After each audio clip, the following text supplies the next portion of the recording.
આ સરકાર આદિવાસી વિરોધી છે અને આ સરકારની જે માનસિકતા છે આદિવાસી સમાજ વિરોધી કે આદિવાસી સમાજના જો બાળકો ભણશે ગણશે તો એ અમારી સામે અવાજ ઉઠાવશે અને જરૂર પડશે તો ગાંધી ચિંધિયા માર્ગે અમે વિધાનસભાનો પણ અમે ઘેરાવો કરીશું। તમે આ સરકારની માનસિકતા જુઓ। આજે સરકાર મોટી મોટી વાતો કરે છે, બેટી બચાવો બેટી પઢાઓ, पढ़ेगा इंडिया तब तो आगे बढ़ेगा इंडिया। શું અમારે સરકારને દર વર્ષે ઊંઘમાંથી જગાડવામાં પડે છે? તમે મોટી મોટી વાતો કરો છો, તમે કરોડો રૂપિયાના કાર્યક્રમો નવા નવા પ્રોજેક્ટો લાવો છો, પણ જ્યારે શિક્ષણની વાત કરીએ ત્યારે ગુજરાતમાં પેપરો લીક થાય છે, આખા દેશમાં પેપરો લીક થાય છે અને એની સાથે સાથે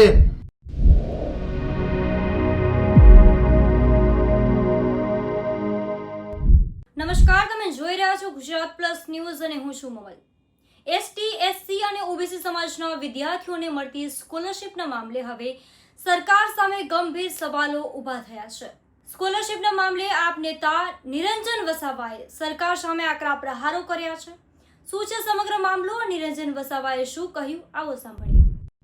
મિત્રો, તમે આ સરકારની માનસિકતા જુઓ। આજે એસટી કેટેગરીના જે બાળકો બીએ બીએસસી કરે છે, નર્સિંગ ફાર્મસી કરે છે, જેવા વિવિધ કોર્સો કરી રહ્યા છે, આજે તેવા બાળકોને 2025-26થી આજ દિન સુધી સ્કોલરશિપ મળી નથી।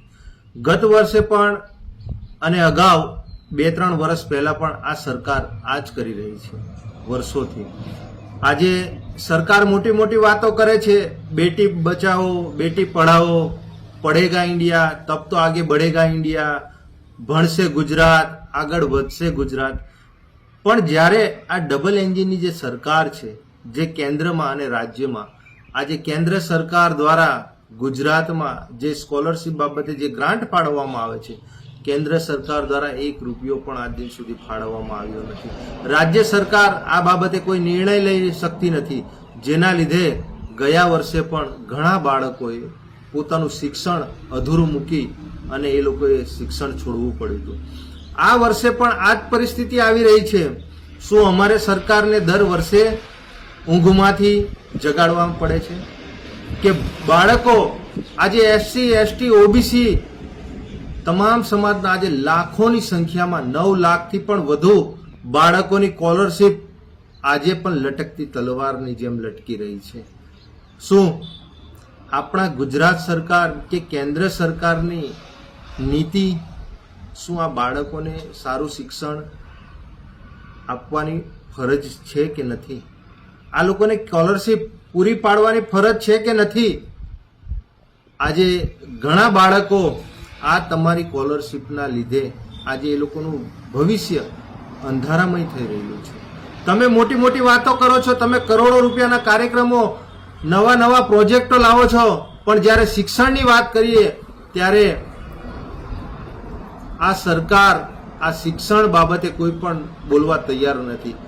ગુજરાતમાં પેપરો લીક થાય છે, આખા દેશમાં પેપરો લીક થાય છે અને એની સાથે સાથે આજે સ્કોલરશિપનો આટલો ગંભીર મુદ્દો છે, પોસ્ટ મેટ્રિક શિષ્યવૃત્તિ આ બાળકોને આ સરકાર કેમ આપવા નથી માંગતી? હજુ સુધી વર્ષ પૂરું થઈ ગયું।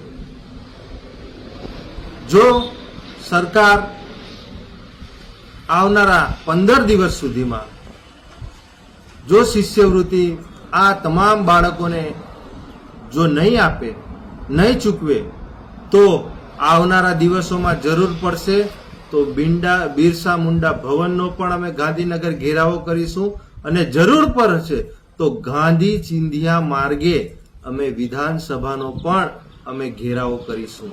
એટલે વહેલામાં વહેલી તકે ગુજરાત સરકાર અને કેન્દ્ર સરકારને નમ્ર વિનંતી છે કે ઉચ્ચ શિક્ષણમાં જે વિદ્યાર્થીઓ જે કોર્સ કરે છે કોલેજોમાં, એમને વહેલામાં વહેલી તકે શિષ્યવૃત્તિ આપવામાં આવે અને આ સરકારની જે માનસિકતા છે આદિવાસી સમાજ વિરોધી કે આદિવાસી સમાજના જો બાળકો ભણશે ગણશે તો એ અમારી સામે અવાજ ઉઠાવશે।